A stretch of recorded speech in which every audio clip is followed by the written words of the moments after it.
what's the playbook or what's the 3-step plan in your mind for an existing business to get into Web3 and to use Web3? The biggest thing is to have your why and think about what is your reason. And every company is different. Some companies look at it purely as like, oh, is this an additional revenue source? Can we do something in this area to generate revenue for the company?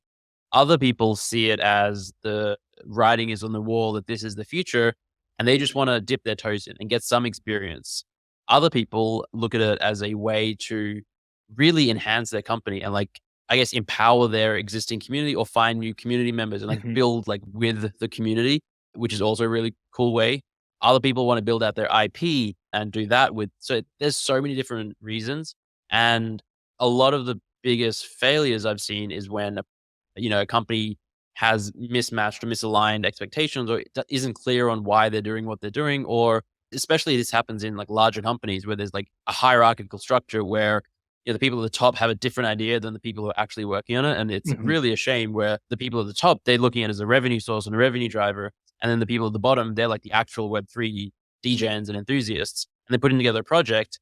And, this has happened even like this year where a really big company, and then they're like, we're in this terrible bear market, but we have to raise $5 million from the mint. And, if we don't, because we've been working on it for 18 months and we first pitched it in 2021 and our superiors are expecting this. And if we don't do that, they're going to shut down the whole Web3 thing and we're never going to do anything. And then you realize the bureaucracy that's involved and how difficult it can be. So I think just having the clarity between everyone working on it and Mhm. realistic expectations is definitely the first step. Which is tough because most expectations at the top level are going to Mm, be tied to revenue and profit. So I think about it very much from the standpoint of all existing businesses, they need to go through a learning phase. So everybody in your team, get a wallet, start playing in the space, start using NFTs, start using Discord, start testing these things out and learn. And so you need to go through that phase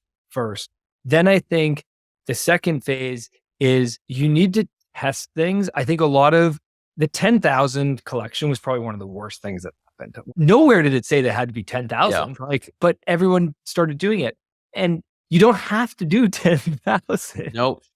I mean, you can do open edition. I think open edition free mint or small free mint is the way I would go for any existing business, just because you can get an NFT into your users' hands and you can start to play around with, okay, what does that allow us to do now?